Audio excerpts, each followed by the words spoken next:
Hello friends, greetings of the day and welcome to Spardha Lines. We are starting with our 6th lesson today, tenses, ಕಾಲಗಳು. ಇದು ನಮ್ಮ 6ನೇ ಪಾಠ. ಇವತ್ತು ಪ್ರಾರಂಭಿಸ್ತಾ ಇದ್ದೇವೆ. ಇವತ್ತಿನ ಈ ಪಾಠದಲ್ಲಿ ಈ ಕೆಳಗಿನ ವಿಷಯಗಳನ್ನು ನಾವು ಕವರ್ ಮಾಡ್ತಾ ಇದ್ದೇವೆ. ಮೊದಲನೇದಾಗಿ ಟೆನ್ಸಸ್ ಅಥವಾ ಕಾಲಗಳು, ಟೈಪ್ಸ್ ಆಫ್ ಟೆನ್ಸಸ್, ಅದರ ವಿಧಗಳು, ಎಕ್ಸಾಂಪಲ್ಸ್, ಉದಾಹರಣೆಗಳು ಮತ್ತು ಎಕ್ಸಸೈಸ್ ಇವಿಷ್ಟನ್ನ ಇವತ್ತಿನ ಪಾಠದಲ್ಲಿ ನೋಡ್ಕೊಳ್ಳೋಣ. We use tenses in English language to indicate the time when an action or event or state of being has occurred. English ಭಾಷೆಯಲ್ಲಿ ಯಾವುದೇ ಒಂದು ಘಟನೆ ಅಥವಾ ಕ್ರಿಯೆ ಯಾವಾಗ ಸಂಭವಿಸಿದೆ ಅಂತ ತೋರಿಸೋದಕ್ಕೆ ನಾವು ಟೆನ್ಸಸ್ ಅನ್ನು ಉಪಯೋಗಿಸ್ತೇವೆ. Mainly there are 3 types of tenses in any language: past, present and future. ಯಾವುದೇ ಭಾಷೆಯಲ್ಲಿ ಮುಖ್ಯವಾಗಿ 3 ಕಾಲಗಳಿವೆ. ಕನ್ನಡದಲ್ಲಿ ಅದನ್ನ ಭೂತಕಾಲ, ವರ್ತಮಾನ ಕಾಲ ಮತ್ತು ಭವಿಷ್ಯತ್ ಕಾಲ ಅಂತ ಕರಿತೇವೆ. ಇಂಗ್ಲಿಷ್ ಭಾಷೆಯ ಪ್ರತಿ ಕಾಲವನ್ನು ಮತ್ತೆ 4 ವಿಧಗಳಾಗಿ ನಾವು ವಿಭಜಿಸಿದ್ದೇವೆ. ಸಿಂಪಲ್ ಟೆನ್ಸಸ್, ಕಂಟಿನ್ಯೂಸ್ ಟೆನ್ಸಸ್ ಅಥವಾ ಅದಕ್ಕೆ ಪ್ರೋಗ್ರೆಸಿವ್ ಟೆನ್ಸ್ ಅಂತಾನೂ ಹೆಸರಿದೆ, perfect tenses and perfect continuous tense. These are the 4 categories under each tense, whether past tense, present tense or future. We are first going to look into present tense. ವರ್ತಮಾನ ಕಾಲವನ್ನ ಮೊದಲನೇದಾಗಿ ನೋಡ್ಕೊಳ್ಳೋಣ.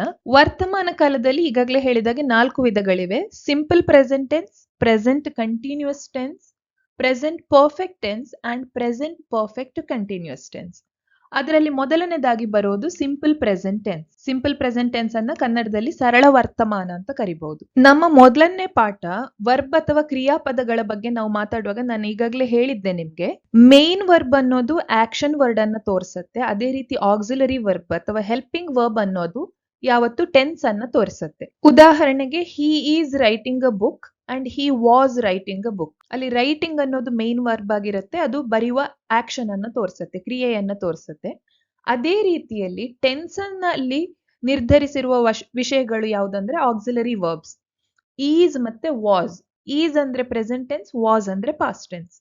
ಆದ್ರೆ ಈ ಸರಳ ವರ್ತಮಾನದಲ್ಲಿ ಅಥವಾ simple present tense ಅಲ್ಲಿ ಏನಾಗತ್ತೆ ಅಂದ್ರೆ, first it has a particular form. ಒಂದು ನಿರ್ದಿಷ್ಟವಾದ ರೂಪ ಇದೆ ಅದಕ್ಕೆ. ಮೊದಲನೇದಾಗಿ ನಾವು ಸಬ್ಜೆಕ್ಟ್ ಅನ್ನ ಬರಿತೇವೆ, ಯಾರು ಕರ್ತೃಪದ ಅಂತ ಕರಿಬಹುದು.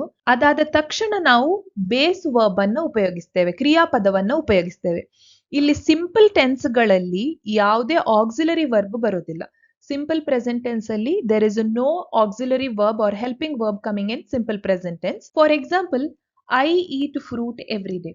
ಇಲ್ಲಿ ಐ ಅನ್ನೋದು subject, I is the subject here and eat becomes the verb or ಕ್ರಿಯಾಪದ. ಇದನ್ನ ನಾವು ಸಿಂಪಲ್ ಪ್ರೆಸೆಂಟ್ ಟೆನ್ಸ್ ಅಂತ ಕರಿತೇವೆ. ನಾವದನ್ನ ಪಾಸ್ಟ್ ಟೆನ್ಸ್ ಗೆ ಬದಲಿಸಿದಾಗ ಈಟ್ ಅನ್ನೋ ಶಬ್ದ ಏಟ್ ಆಗುತ್ತೆ. ಯಾವುದೇ ಹೆಲ್ಪಿಂಗ್ ವರ್ಬಿನ ಸಹಾಯದಿಂದ ಅದು ಚೇಂಜ್ ಆಗಲ್ಲ. The verb itself changes its form. When do we use simple present tense? ನಾವು ಯಾವ ಸಂದರ್ಭದಲ್ಲಿ ಸಿಂಪಲ್ ಪ್ರೆಸೆಂಟ್ ಟೆನ್ಸ್ ಅನ್ನ ಉಪಯೋಗಿಸ್ತೇವೆ? ಇದನ್ನ ಉಪಯೋಗಿಸುವುದು ಈಗ ಪ್ರಸ್ತುತದಲ್ಲಿ ನಡೆಯುತ್ತಾ ಇರುವ ಕ್ರಿಯೆಗಳನ್ನ ಸೂಚಿಸೋದಕ್ಕೆ. The present actions, it has to describe the actions that are currently happening, ಪ್ರಸ್ತುತದಲ್ಲಿ ನಡೀತಾ ಇದೆ. ಅಥವಾ ಇಟ್ ಕ್ಯಾನ್ ಇಂಡಿಕೇಟ್ ಹ್ಯಾಬಿಟ್ಸ್, ಯಾವುದೇ ರೀತಿಯ ಒಂದು ನಿರಂತರವಾಗಿ ನಡೀತಾ ಇರುವ ಕ್ರಿಯೆಯನ್ನ ಅದು ತೋರಿಸಬಹುದು, ಅಭ್ಯಾಸದಲ್ಲಿರುವಂತಹ ಕ್ರಿಯೆಗಳನ್ನ ಅದು ತೋರಿಸಬಹುದು. Are these are used for indicating all time truth, ಯಾವುದೇ ಸಂದರ್ಭದಲ್ಲಿಯೂ ನಿಜವಾಗಿರುವ ವಿಷಯಗಳನ್ನು ತೋರಿಸೋದಕ್ಕೆ ನಾವು ಸಿಂಪಲ್ ಪ್ರೆಸೆಂಟ್ ಟೆನ್ಸ್ ಅನ್ನ ಬಳಸಬಹುದು. ಉದಾಹರಣೆಗಳನ್ನ ಕೊಡ್ತೇನೆ ನಾನು. ಪ್ರಸ್ತುತದಲ್ಲಿ ನಡೆಯುತ್ತಾ ಇರುವ ಕ್ರಿಯೆಯನ್ನ ಹೇಗೆ ತೋರಿಸ್ತೇವೆ ಅಂದ್ರೆ, ಹಿ ಗೋಸ್ ಟು ಕಾಲೇಜ್, ಅವನು ಕಾಲೇಜಿಗೆ ಹೋಗುತ್ತಾನೆ. ಪ್ರಸ್ತುತದಲ್ಲಿ ಅವನು ಹೋಗ್ತಾನೆ, so he goes becomes simple present tense. ನಾವು ಟು ಇಂಡಿಕೇಟ್ ಹ್ಯಾಬಿಚುವಲ್ ಆಕ್ಷನ್, ಅಭ್ಯಾಸದಲ್ಲಿರುವಂತಹ ವಿಷಯಗಳನ್ನ ಹೇಳ್ಬೇಕಾದ್ರೆ, I go for walk every morning, ನಾನು ಪ್ರತಿದಿನ ಬೆಳಗ್ಗೆ ನಡೆಯಲು ಹೋಗ್ತೇನೆ. ಅದು ಪ್ರತಿದಿನವೂ ನಡೆಯುವಂತಹ ರುಟೀನ್ ಆಕ್ಷನ್ ಅನ್ನ ಅಥವಾ ಹ್ಯಾಬಿಚುವಲ್ ಆಕ್ಷನ್ ಅನ್ನ ತೋರಿಸ್ಕೊಡತ್ತೆ, ಪ್ರತಿದಿನವೂ ನಡೆಯುವ ಕೆಲಸ. So I go for walk, ಅಲ್ಲಿ ಗೋ ಅನ್ನೋದು ಸಿಂಪಲ್ ಪ್ರೆಸೆಂಟ್ ಟೆನ್ಸ್ ಆಗಿರುತ್ತೆ. ಅದೇ ರೀತಿಯಲ್ಲಿ ನಾವು ಆಲ್ ಟೈಮ್ ಟ್ರೂತ್ ನೋಡ್ಬೇಕಾದ್ರೆ, ನಿಜವಾಗಿರುವ ವಿಷಯಗಳನ್ನ ಇಂಡಿಕೇಟ್ ಮಾಡಬೇಕಾದ್ರೆ, ಉದಾಹರಣೆಗೆ ಅರ್ತ್ ರಿವಾಲ್ವ್ಸ್ ಅರೌಂಡ್ ದ ಸನ್, ಭೂಮಿಯು ಸೂರ್ಯನ ಸುತ್ತ ಸುತ್ತುತ್ತದೆ. ಅದು ಹಿಂದೆಯೂ ಸುತ್ತುತ್ತಾ ಇತ್ತು, ಇವಾಗ್ಲೂ ಸುತ್ತತ್ತೆ, ಮುಂದೆನೂ ಸುತ್ತತ್ತೆ. So it is all time truth. So in that case again we use a simple present tense, revolves. Earth revolves around the sun. So that is a simple present tense. Let us now look into the second category under present tense, that is present continuous tense. ನಿರಂತರ ವರ್ತಮಾನ ಕಾಲ ಅಂತ ಕನ್ನಡದಲ್ಲಿ ಕರಿಬಹುದು. The form here is subject ಕರ್ತೃಪದ to be plus verb plus ing. ಯಾವುದೇ ಸಂದರ್ಭದಲ್ಲೂ ನಾವು continuous form ಅನ್ನ ತೋರಿಸಬೇಕಿದ್ರೆ ing is a must. ing ಅಂದ್ರೆ ಇಂಗ್, ಜಂಪಿಂಗ್, ಈಟಿಂಗ್, ಪ್ಲೇಯಿಂಗ್, ರೈಟಿಂಗ್, ಇದನ್ನ ನಾವು ing ಫಾರ್ಮ್ ವಿತ್ ವರ್ಬ್ ಅಂತ ಕರಿತೇವೆ. ಇಲ್ಲಿ ಸಬ್ಜೆಕ್ಟ್ ಆದ ತಕ್ಷಣ ಬರೋದು ಟು ಬಿ. ಟು ಬಿ ಅಂದ್ರೆ I have already told you be form can indicate am, is, are, all these are be forms. So in case of present tense, am, is or are, these are the three helping verbs we use. So for example here, I am eating fruit right now. ನಾನು ಈಗ ಹಣ್ಣನ್ನ ತಿಂತಾ ಇದ್ದೇನೆ. So am eating becomes present continuous tense. ing is used along with the verb here, that's why it is eating. So I am eating fruit right now is present continuous tense. Why do we use present continuous tense? ಅದನ್ನ ಯಾವಾಗ use ಮಾಡ್ತೇವೆ ಅಂದ್ರೆ ಪ್ರಸ್ತುತದಲ್ಲಿ ನಡೆಯುತ್ತಾ ಇರುವ ಕ್ರಿಯೆಯನ್ನ ಉಪಯೋಗಿಸುವುದಕ್ಕೆ ನಾವು present continuous tense ಉಪಯೋಗಿಸ್ತೇವೆ. ಅಂದ್ರೆ it has to go on for a duration of time. It is continuously happening. In that case, we use present continuous tense. Now, our third type under present tense is present perfect tense. The form of present perfect tense is subject, kartrupada, have or has, and past participle. Anytime we say perfect, whether it is past perfect or present perfect or future perfect, perfect ಅನ್ನೋ ಶಬ್ದ ಬಂದ ತಕ್ಷಣ ನಾವು ನೆನ್ಪಿಡ್ಬೇಕಾಗಿರೋದು it will definitely have a word like have, has or had ಇದ್ದೇ ಇರತ್ತೆ. Plus it will definitely have a participle form. have ಮತ್ತು participle ಅಥವಾ has ಮತ್ತು participle ಇದು ಪ್ರೆಸೆಂಟ್ ಪರ್ಫೆಕ್ಟ್ ಅಲ್ಲಿ ಬರೋ ಶಬ್ದ. ಅದೇ ರೀತಿ ಪಾಸ್ಟ್ ಪರ್ಫೆಕ್ಟ್ ಅಲ್ಲಿ ನಾವು ಹ್ಯಾಡ್ ಅನ್ನು ಉಪಯೋಗಿಸ್ತೇವೆ. ಆದ್ರೆ ಇಲ್ಲಿ ಪ್ರೆಸೆಂಟ್ ಪರ್ಫೆಕ್ಟ್ ಅಲ್ಲಿ this is the form subject have or has plus participle form. For example here I have eaten fruit already. ನಾನು ಈಗಾಗಲೇ ಹಣ್ಣನ್ನ ತಿಂದಿದ್ದೇನೆ. ಸೊ ಹ್ಯಾವ್ ಈಟನ್ ಅನ್ನೋದನ್ನು ನಾವು ಪ್ರೆಸೆಂಟ್ ಪರ್ಫೆಕ್ಟ್ ಅಂತ ಕರಿತೇವೆ. ಇದನ್ನ ಯಾವ ಸಂದರ್ಭದಲ್ಲಿ ಉಪಯೋಗಿಸ್ತೇವೆ ಅಂದ್ರೆ the action has started maybe in the past and it just got over or it is still continuing. ಈ ಹಿಂದೆಯೇ ಪ್ರಾರಂಭಿಸಿದ ಕೆಲಸ ಈಗ ಪ್ರಸ್ತುತದವರೆಗೂ ನಡೀತಾ ಇದೆ ಅಥವಾ ಈಗಷ್ಟೇ ಅದು ಪೂರ್ಣಗೊಂಡಿದೆ. ಈ ಸಂದರ್ಭವನ್ನ ವಿವರಿಸೋದಕ್ಕೆ we use present perfect tense. For example, he has taken my book. ಇಲ್ಲಿ has ಅನ್ನೋದನ್ನ ನಾವು ಸಿಂಗ್ಯುಲರ್ ಫಾರ್ಮ್ಗೆ ಉಪಯೋಗಿಸ್ತೇವೆ. he is a singular form. ಆದ್ದರಿಂದ he has taken my book. Or if I say they have taken my book, they is plural, that's why I have to use have. Singular is has, plural is have. He has taken my book or they have taken my book, and taken is past participle form of it. So that is altogether we call it as present perfect tense. And now the last type that is left under present tense is present perfect continuous tense. So here present perfect continuous is both combination of perfect as well as continuous. ಉದಾಹರಣೆಗೆ ಇಲ್ಲಿ ಅದರ form ಈ ರೀತಿ ಇರುತ್ತೆ. First is subject as usual. ನಾನು ಈಗಾಗಲೇ ಹೇಳಿದಾಗೆ perfect ಅಂದ ತಕ್ಷಣ ಅಲ್ಲಿ ಹ್ಯಾವ್ ಅಥವಾ ಹ್ಯಾಸ್ ಇರಬೇಕು. ಅಂಡ್ ಕಂಟಿನ್ಯೂಸ್ ಅಂದ ತಕ್ಷಣ ವರ್ಬ್ ಪ್ಲಸ್ ing ಇರಬೇಕು. And been has been added here. ಉದಾಹರಣೆಗೆ I have been eating fruit for half an hour. ನಾನು ಅರ್ಧ ಗಂಟೆಯಿಂದ ಹಣ್ಣನ್ನ ತಿನ್ನುತ್ತಾ ಇದ್ದೇನೆ. ಅಂದ್ರೆ ತಿನ್ನುವ action it has already started in the past. ಅದು ನಿರಂತರವಾಗಿ ನಡೀತಾನೇ ಇದೆ for the past half an hour. ಕಳೆದ ಅರ್ಧ ಗಂಟೆಯಿಂದ ಕಂಟಿನ್ಯೂಸ್ ಆಗಿ for a duration of time the action is going on. Action ನಡೀತಲೇ ಇದೆ. ಆದ್ರಿಂದ ಅದು ಹಿಂದೆ ಪ್ರಾರಂಭವಾಗಿರುವ ಆಕ್ಷನ್ ಈಗಲೂ ನಡೀತಾ ಇದೆ ಅನ್ನೋದನ್ನ ಇಂಡಿಕೇಟ್ ಮಾಡೋದಕ್ಕೆ we use present perfect continuous form. I have been eating fruit for half an hour. So as I already said, this tense is used to describe the action that has started in the past and it has continued up to the present with the focus on the duration of the action. ನಿರಂತರವಾಗಿ ನಡೀತಾ ಇರುವ ಕ್ರಿಯೆಯನ್ನ ತೋರಿಸೋದಕ್ಕೆ we use present perfect continuous form. So all these are under the present tense. Now let us move on to the next type, main type under the tenses. It is a past tense. ಅಂದ್ರೆ ಕನ್ನಡದಲ್ಲಿ ಭೂತಕಾಲ ಅಂತ ಕರಿತೇವೆ. ಇದರಲ್ಲಿ ಮತ್ತೆ 4 ವಿಧಗಳಿವೆ. The first one as usual it is simple past, ಸರಳ ಭೂತಕಾಲ ಅಂತ ಕರಿಬಹುದು. It has a form subject plus past verb. ಈಗ ಈಟ್ ಇರೋದು ಏಟ್ ಆಗತ್ತೆ, ಡ್ರಿಂಕ್ ಇರೋದು ಡ್ರ್ಯಾಂಕ್ ಆಗತ್ತೆ. I play, I played. He writes, he wrote. ಆ ರೀತಿ the verb itself changes its form. It does not take any helping verb. ಯಾವುದೇ ರೀತಿಯ ಸಹಾಯಕ ಕ್ರಿಯಾಪದಗಳನ್ನು ಉಪಯೋಗಿಸದೆ ಮುಖ್ಯ ಕ್ರಿಯಾಪದವೇ ತನ್ನ ರೂಪವನ್ನ ಇಲ್ಲಿ ಬದಲಿಸುತ್ತೆ. For example, I ate fruit yesterday. ನಾನು ನಿನ್ನೆ ಹಣ್ಣನ್ನ ತಿಂದೆ. So this tense is use to describe completed actions that happen in the past. ಈಗಾಗಲೇ ಭೂತಕಾಲದಲ್ಲಿ, ಈ ಹಿಂದೆ ಆಲ್ರೆಡಿ ನಡೆದಿರುವಂತಹ ಕ್ರಿಯೆಗಳನ್ನು ತೋರಿಸೋದಕ್ಕೆ we use simple past tense. ಇಲ್ಲಿ ಘಟನೆಯ ಪ್ರಾರಂಭ ಮತ್ತು ಅಂತ್ಯ ಎರಡು ಕೂಡ ಈಗಾಗಲೇ ನಡೆದು ಹೋಗಿದೆ. It has already started in the past and ended also in the past. In that case we use simple past tense. Now the next form is past continuous tense. ನಾನು ಈಗಾಗಲೇ ಹೇಳಿದ ಹಾಗೆ ಕಂಟಿನ್ಯೂಸ್ ಅಂದ ತಕ್ಷಣ ನಮಗೆ ವರ್ಬ್ ಪ್ಲಸ್ ing ಇದ್ದೇ ಇರಬೇಕು. ಅದೇ ರೀತಿ subject is a must, doer of the action ಅಥವಾ ಕರ್ತೃಪದ, and was or were will be used here as be form. Be form ಅಲ್ಲಿ am, is, are, was, were ಇದೆಲ್ಲವೂ ಬಿ ಫಾರ್ಮ್ ಆಗಿರುತ್ತೆ. Present ಟೆನ್ಸ್ಗೆ ಆಮ್, ಈಸ್, ಆರ್ ಅನ್ನ ಉಪಯೋಗಿಸ್ತೇವೆ. ಅದೇ ರೀತಿ ಪಾಸ್ಟ್ ಟೆನ್ಸ್ಗೆ ವಾಸ್ ಅಥವಾ ವೇರ್ ಅನ್ನ ಉಪಯೋಗಿಸ್ತೇವೆ. ವಾಸ್ ಅನ್ನೋದು ಸಿಂಗ್ಯುಲರ್ ಅಂಡ್ ವೇರ್ ಅನ್ನೋದು plural form. So for example here, I was eating fruit when she called. ಅವಳು ನನಗೆ ಫೋನ್ ಮಾಡಿದಾಗ, ಕಾಲ್ ಮಾಡಿದಾಗ ನಾನು ಹಣ್ಣನ್ನ ತಿಂತಾ ಇದ್ದೆ. So I was eating is past continuous form. Now this tense is use to describe the action that were in the progress at a specific time in the past. ನಿರ್ದಿಷ್ಟ ಸಮಯದಲ್ಲಿ ಈ ಹಿಂದೆ ಪಾಸ್ಟ್ ಟೆನ್ಸ್ ಅಲ್ಲಿ ಒಂದು duration of a time ನಡೀತಾ ಇದ್ದ ಕ್ರಿಯೆಗೆ ನಾವು ಪಾಸ್ಟ್ ಕಂಟಿನ್ಯೂಸ್ ಫಾರ್ಮ್ ಅನ್ನು ಉಪಯೋಗಿಸ್ತೇವೆ. If you need more examples, he was singing in a concert yesterday.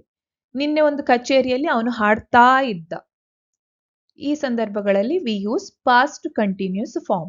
The third form under past tense is past perfect form. ಈಗಾಗಲೇ ನಾನು ಹೇಳಿದಾಗೆ ಪರ್ಫೆಕ್ಟ್ ಅಂತ ಬಂದ ತಕ್ಷಣ ಹ್ಯಾಡ್ ಬರಬೇಕು ಪ್ಲಸ್ ಪಾಸ್ಟ್ ಪಾರ್ಟಿಸಿಪಲ್ ಬರಬೇಕು.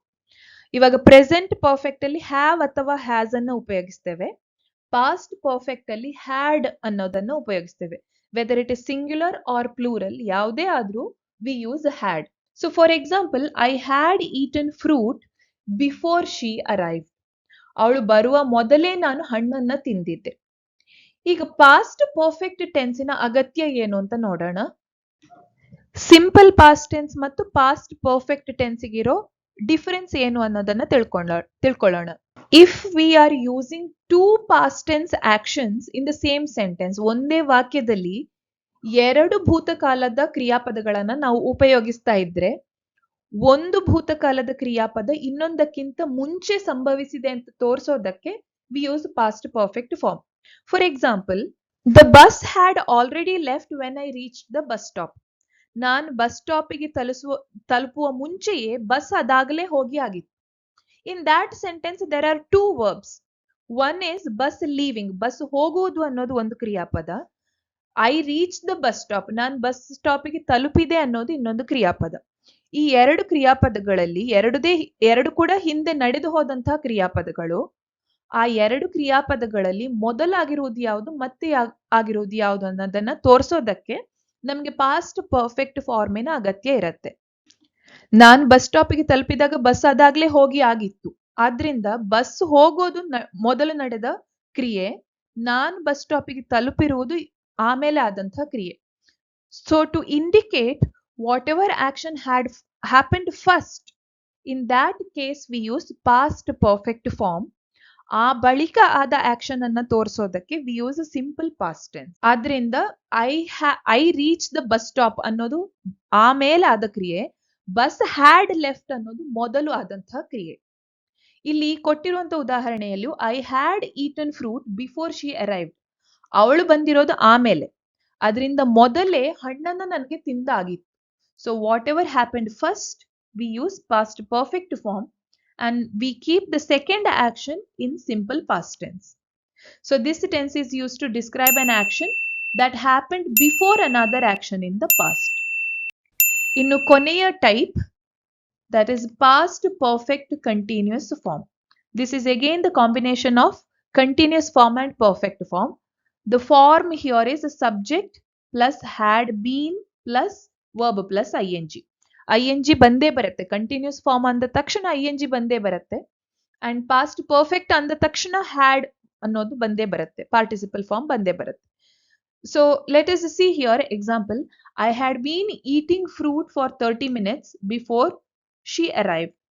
ಅವಳು ಬರುವ ಮೊದಲು ನಾನು 30 ನಿಮಿಷಗಳ ಕಾಲ ಹಣ್ಣನ್ನ ತಿನ್ನುತ್ತಾ ಇದ್ದೆ. ಈ ಸಂದರ್ಭದಲ್ಲಿ ಹಣ್ಣನ್ನು ತಿನ್ನುತ್ತಾ ಇರೋದು ಅಂದ್ರೆ continuity of the action is there.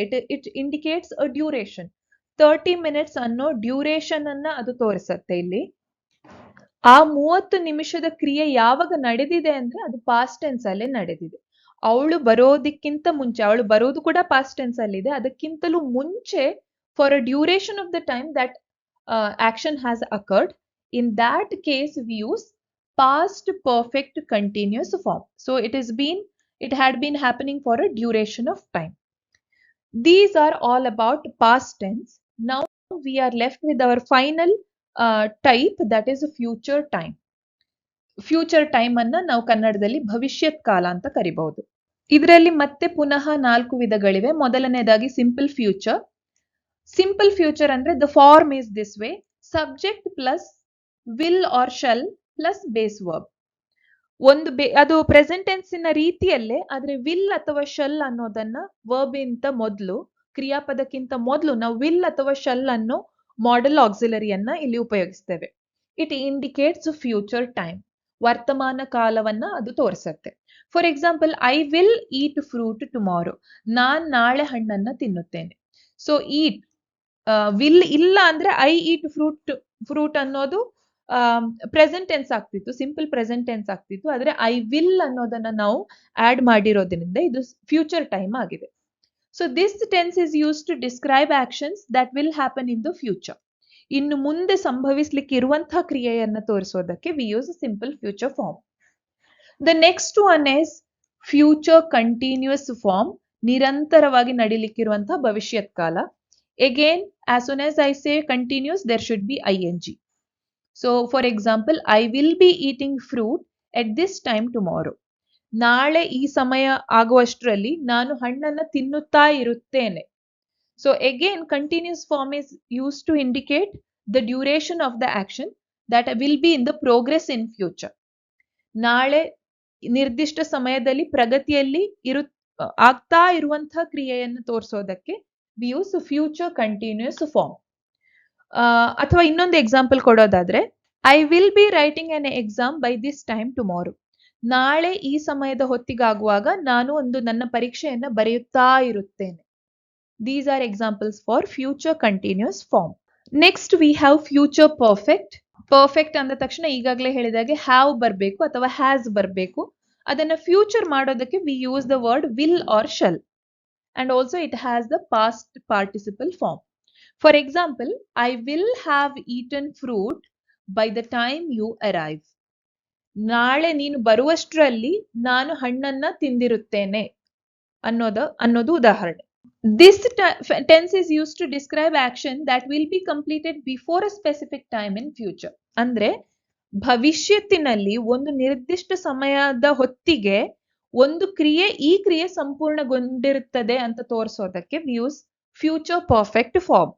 For example, I will have completed my degree by this month next year. ಮುಂದಿನ ವರ್ಷ ಈ ತಿಂಗಳಿನಷ್ಟರಲ್ಲಿ ನಾನು ನನ್ನ ಡಿಗ್ರಿಯನ್ನ ಮುಗಿಸಿರುತ್ತೇನೆ. ಅದನ್ನ ಹೇಳೋದಕ್ಕೆ ಇನ್ ಫ್ಯೂಚರ್ ಪರ್ಫೆಕ್ಟ್ ಫಾರ್ಮ್ ಅನ್ನ ನಾವು ಉಪಯೋಗಿಸ್ತೇವೆ. ಮತ್ತು ಕೊನೆಯದಾದ form future perfect continuous form. ಭವಿಷ್ಯತ್ತಿನಲ್ಲಿ ನಡೀತಾ ಇರುವಂತಹ ಒಂದು ಡ್ಯೂರೇಷನ್ಗೆ ನಡಿಲಿಕ್ಕಿರುವಂತಹ ಆಕ್ಷನ್ ಅನ್ನ ಸೂಚಿಸುವ ಫಾರ್ಮ್ ಇದು. The form is subject plus will have been verb plus ing.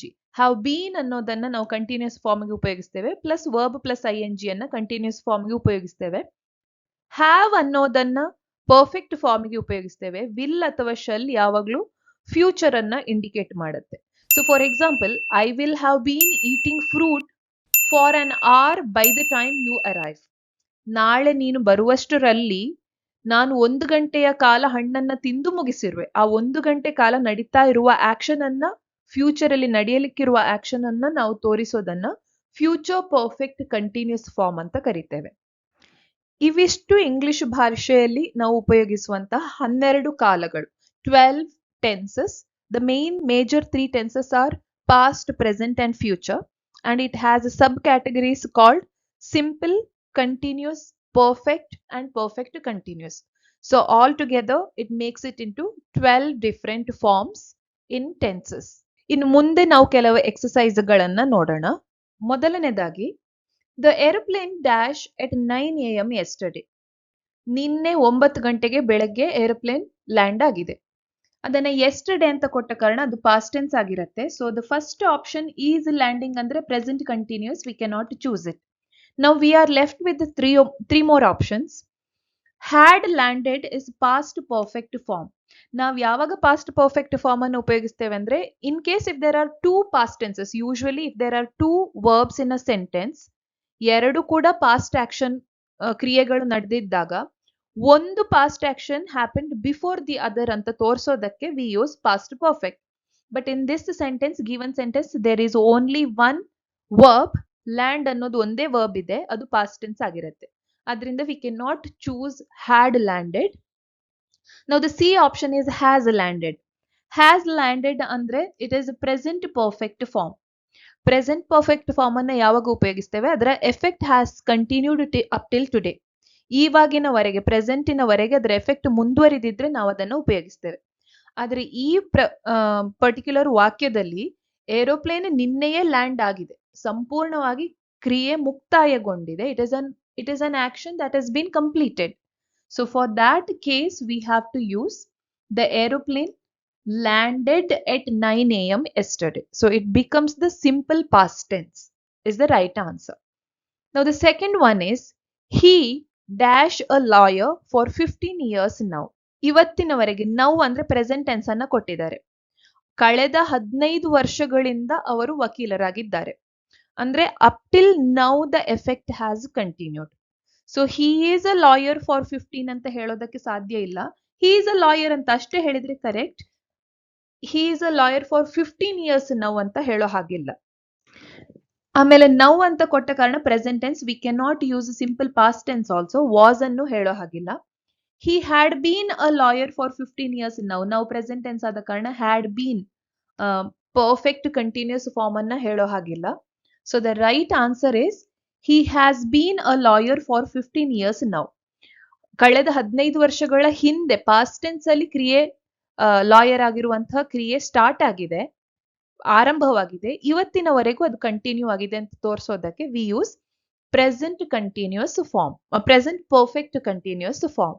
So the answer is he has been a lawyer for 15 years now. Now the third one is, he dash a letter of complaint to the director. Director ಬಳಿ ದೂರು ಸಲ್ಲಿಸುವ ಪತ್ರವನ್ನ ಅವನು ಬರೆದಿದ್ದಾನೆ ಅಂತ ಅರ್ಥ. So he have wrote ಅಂತ ಹೇಳೋ ಹಾಗಿಲ್ಲ, ಯಾಕಂದ್ರೆ ಹ್ಯಾವ್ ಅನ್ನೋದು ಪ್ಲೂರಲ್ಗೆ ಉಪಯೋಗಿಸುವ ಶಬ್ದ, ಹಿ ಅನ್ನೋದು ಸಿಂಗ್ಯುಲರ್. ಆಮೇಲೆ ಹಿ ಹ್ಯಾಸ್ ರೋಟ್ ಅಂತ ಹೇಳೋ ಹಾಗಿಲ್ಲ, ಹ್ಯಾಸ್ ಅನ್ನೋದು ಪರ್ಫೆಕ್ಟ್ ಫಾರ್ಮ್ ಬಂದ ತಕ್ಷಣ ರಿಟರ್ನ್ ಪಾರ್ಟಿಸಿಪಲ್ ಬರಬೇಕು. ಸೊ ಹ್ಯಾಸ್ ರೋಟ್ ಅನ್ನೋ ಫಾರ್ಮ್ ಅನ್ನು ಉಪಯೋಗಿಸುವ ಹಾಗಿಲ್ಲ. ಹಿ ಹ್ಯಾವ್ ರಿಟರ್ನ್ ಉಪಯೋಗಿಸುವ ಹಾಗಿಲ್ಲ, ಯಾಕಂದ್ರೆ ಹ್ಯಾವ್ ಅನ್ನೋದು plural. So the right answer is he has written a letter of complaint to the director. So it is in present perfect form. Now the fourth question is, they dash cricket all afternoon yesterday. Yesterday ಅಂತ ಕೊಟ್ಟಿದ್ದಾರೆ ಅಂದ್ರೆ ಅದಾಗ ಈಗಾಗಲೇ past tense ಅಲ್ಲಿ ಇದೆ. ಇನ್ನೊಂದು ಇಲ್ಲಿ ಗಮನಿಸಬೇಕಾಗಿರೋದು ಆಲ್ ಆಫ್ಟರ್ನೂನ್. ಆಲ್ ಆಫ್ಟರ್ನೂನ್ ಅಂದ್ರೆ it is a duration of time. So there should be continuous form and also it should be past tense because it is yesterday. They are playing ಹೇಳೋ ಹಾಗಿಲ್ಲ, present tense ಆಗತ್ತೆ. They played ಅಂತ ಹೇಳೋ ಹಾಗಿಲ್ಲ, ಒಂದೇ ಕ್ಷಣದಲ್ಲಿ ನಡೆದಿರುವಂತ action ಅಲ್ಲ ಅದು ಕಂಟಿನ್ಯೂಸ್ ಡ್ಯೂರೇಷನ್. ಆಲ್ ಆಫ್ಟರ್ನೂನ್ ಇದೆ. ಸೊ ದೇ ಹ್ಯಾವ್ ಪ್ಲೇಡ್ ಕೂಡ ಕರೆಕ್ಟ್ ಆನ್ಸರ್ ಅಲ್ಲ, yesterday. So they had been playing cricket all afternoon yesterday. For a particular duration of time in the past, the action was going on. So it has to be past perfect continuous form. Now the fifth one, I dash working all afternoon and have just finished the assignments. ಇಲ್ಲಿ ಎರಡು verb ಗಳನ್ನ use ಮಾಡಲಾಗಿದೆ, ಎರಡು ಕ್ರಿಯಾಪದ ಇದೆ. ಒಂದು work ಮಾಡೋದು, ಇನ್ನೊಂದು ಫಿನಿಶ್ ಮಾಡೋದು. Working and finishing. So we are filling the blank with the first verb here with working whatever is the auxiliary we are going to fill the blank. So all afternoon is given. Again it has to be a continued time, duration of time. Continuous form ಇಲ್ಲಿ ಬರಬೇಕಾಗತ್ತೆ. ಮಧ್ಯಾಹ್ನ ನಂತರ ಬಹಳಷ್ಟು ಕಾಲದವರೆಗೆ ಕೆಲಸ ಮಾಡಿದ ನಂತರ ಈಗಷ್ಟೇ ನಾನು ನನ್ನ ಅಸೈನ್ಮೆಂಟ್ ಅನ್ನ ಸಂಪೂರ್ಣಗೊಳಿಸಿದ್ದೇನೆ. ಐ ಜಸ್ಟ್ ಫಿನಿಶ್ಡ್ ಅಂದ್ರೆ ಅದು ಪಾಸ್ಟ್ ಟೆನ್ಸ್ ಆಯ್ತು. ಅಂದ್ರೆ already past tense, simple past tense has been used. ಒಂದು ವಾಕ್ಯದಲ್ಲಿ ಎರಡು ವರ್ಬ್ಗಳಿದ್ದು ಆಲ್ರೆಡಿ ಒಂದು ಸಿಂಪಲ್ ಪಾಸ್ಟ್ ಟೆನ್ಸ್ ಇದ್ರೆ ಇನ್ನೊಂದು ಪಾಸ್ಟ್ ಪರ್ಫೆಕ್ಟ್ ಟೆನ್ಸ್ ಆಗತ್ತೆ ಅಂತ ನಾನು ಹೇಳಿದ್ದೇನೆ. ಹಾಗೂ ಆಲ್ ಆಫ್ಟರ್ನೂನ್ ಅಂತ ಕೊಟ್ಟ ಕಾರಣ ಅದು continued action. So it has to be past perfect continuous form. So here the right answer is I had been working all afternoon and have just finished the assignment. So that is the correct answer. A is the correct answer. Now the sixth one. He dashed to swim in the pool right now. Right now ಅಂತ ಕೊಟ್ಟಿದ್ದಾರೆ ಅಂದ್ರೆ ಅದು present tense ಆಗಿರುತ್ತೆ. ಇಲ್ಲಿ ಸ್ವಾಮ್ ಅನ್ನೋ ಹಾಗಿಲ್ಲ, ಯಾಕಂದ್ರೆ ಅದು past tense. He has swum ಅಂತ ಹೇಳೋ ಹಾಗಿಲ್ಲ. Had been swimming ಅಂದ್ರೆ ಮತ್ತೆ ಪಾಸ್ಟ್ ಟೆನ್ಸ್ ಆಗುತ್ತೆ. So the right answer is he is swimming in the pool right now. ಈಗ ಅವನು ಪೂಲ್ ನಲ್ಲಿ ಈಜುತ್ತಾ ಇದ್ದಾನೆ. Seventh one is we dash a movie last night when the power went off. ನಿನ್ನೆ power ಹೋದಾಗ ನಾವು cinema ನೋಡುತ್ತಾ ಇದ್ದೆವು ಅಂತ. ನೋಡುತ್ತಾ ಇದ್ದೆವು ಅಂದ್ರೆ it is a continued action, it has to be. And also duration of time ಇರಬೇಕು. ಮತ್ತು ನಿನ್ನೆಯ ಬಗ್ಗೆ ನಾವು ಮಾತಾಡ್ತಾ ಇದ್ದೇವೆ. ಲಾಸ್ಟ್ ನೈಟ್ ಅಂದ್ರೆ ನಿನ್ನೆಯ ಬಗ್ಗೆ ನಾವು ಮಾತಾಡ್ತಾ ಇದ್ದೇವೆ. ಆದ್ರಿಂದ past tense and continuous form should be there. So the correct answer is we had been watching a movie last night when the power went out. Now the eighth one is by next year they dash enough money for a trip to Europe. ಮುಂದಿನ ವರ್ಷ ಬರುವಷ್ಟರಲ್ಲಿ ಅವರು ಯುರೋಪಿಗೆ ಒಂದು ಪ್ರವಾಸ ಹೋಗುವಷ್ಟು ಹಣವನ್ನ ಸಂಪಾದಿಸಿರುತ್ತಾರೆ ಅಂತ ಅರ್ಥ ಅದರದ್ದು.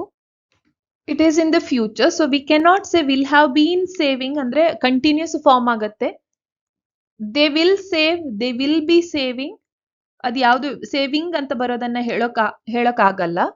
So the right answer here is by next year they will have saved enough money for a trip to Europe. ಇಷ್ಟು ಬರುವ ವರ್ಷದ ಇಷ್ಟರಲ್ಲಾಗಲೇ ಅವರು ಸಾಕಷ್ಟು ಹಣವನ್ನ ಸೇರಿಸಿರ್ತಾರೆ, ಯುರೋಪಿಗೆ ಪ್ರವಾಸ ಹೋಗಲು ಸಾಕಷ್ಟು ಹಣವನ್ನ ಸೇರಿಸಿರ್ತಾರೆ ಅಂತ ಇದರ ಅರ್ಥ. Now the ninth one, she dashed the movie last week before she read the review. ಅವಳು ಮೂವಿಯ ರಿವ್ಯೂ ಅನ್ನ ಓದುವುದರಿಂದ ಮೊದಲೇ ಸಿನಿಮಾವನ್ನ ಆಲ್ರೆಡಿ ನೋಡಿ ಆಗಿತ್ತು ಅಂತ ಅದರ ಅರ್ಥ. ಶಿ ಶಲ್ ವಾಚ್ ಅಂತ ಆಗಲ್ಲ, ಫ್ಯೂಚರ್ ಆಗತ್ತೆ. ಶಿ ವಿಲ್ ಬಿ ವಾಚಿಂಗ್ ಅಂತ ಹೇಳೋಕ್ಕಾಗಲ್ಲ, ಮತ್ತೆ ಫ್ಯೂಚರ್ ಆಗುತ್ತೆ. ಶಿ ಈಸ್ ವಾಚ್ಡ್ ಅಂತ ಪದವನ್ನು ಉಪಯೋಗಿಸುವ ಹಾಗಿಲ್ಲ, ಈಸ್ ಜೊತೆಗೆ ವಾಚ್ಡ್ ಬರಲ್ಲ. So she had watched the movie last week. ಅವಳ ಅಷ್ಟರಲ್ಲಾಗಲೇ ಆ ಸಿನಿಮಾವನ್ನ ನೋಡಿ ಆಗಿತ್ತು, ಅದರ ಬಳಿಕ ಅವಳು ರಿವ್ಯೂ ಅನ್ನ ಓದಿದ್ದಾಳೆ ಅಂತ ಅದರ ಅರ್ಥ. And the last exercise, by the time they arrive the party dash. By the time they arrive ಅಂದ ತಕ್ಷಣ ಅದು ಫ್ಯೂಚರ್ ಆಗತ್ತೆ, ಅವರು ಬರುವಷ್ಟರಲ್ಲಿ ಅಂತ. ಅವ್ರು ಇನ್ನೂ ಬಂದಿಲ್ಲ, ಹಾಗಾಗಿ ಬರುವಷ್ಟರಲ್ಲಿ ಅನ್ನೋದನ್ನ ಫ್ಯೂಚರ್ ಅಂತ ಹೇಳ್ಬೋದು. ಆದ್ರಿಂದ ಈ ಎರಡು ಉತ್ತರಗಳು has been starting and has started will be the wrong answer. And another one will had started ಅನ್ನೋ ಉಪಯೋಗವನ್ನ ನಾವು ಮಾಡೋಕ್ಕಾಗಲ್ಲ. So the right answer is by the time they arrive the party will have started. With this we are completing the lesson tenses ಅಥವಾ ಕಾಲಗಳು lesson ಅನ್ನ ನಾವು complete ಮಾಡ್ತಾ ಇದ್ದೇವೆ. I hope you have understood the lesson. Thank you.